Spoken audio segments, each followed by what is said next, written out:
As temperatures soar across Sydney, the battlegrounds for the highly contested seat of Bennelong are also heating up, as campaigns on both sides double down in the last few hours of voting. The by-election, which is seeing a face-off between former State Premier Kristen Keeley and Member of Parliament John Alexander, is proving to be a hotly contested and closely watched race.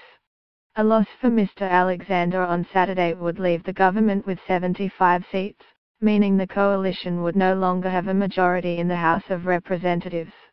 Yet on the day of polling, the voting centres in the northern Sydney electorate have been plastered with a series of negative campaign posters against each party. Posters spotted at various voting centres told voters to send Turnbull a message, as the Labor Party seeks to redefine the poll as a judgment of the Prime Minister's leadership.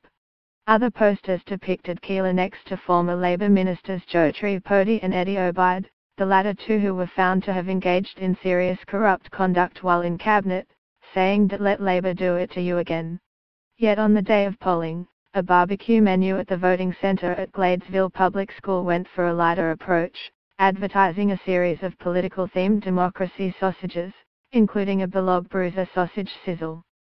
Voters could also opt for a Section 44 roll, which features a dual sausage and onion on a roll, referring to the constitutional section prohibiting dual citizenship of parliamentarians.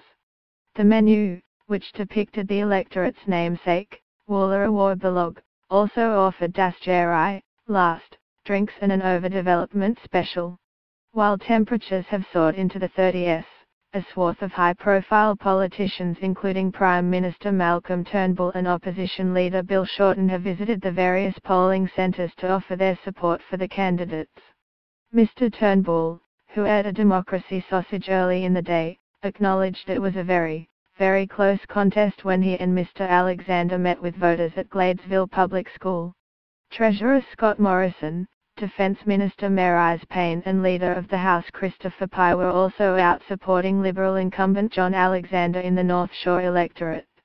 Mr. Alexander's campaign was met by a group of added attention protesters on Saturday morning donned in t-shirts saying detention equals torture. Meanwhile, Mr. Shorten, who was joined by opposition infrastructure spokesman Anthony Albanese to campaign with Ms. Keeler, said the election was an opportunity to send the Turnbull government a message. We know this government is out of touch, and here in Bennelong the people have a chance to say, pull your socks up, mate, he said while at Ryde East Public School. The polling will close at 6 p.m. on Saturday. With AAP.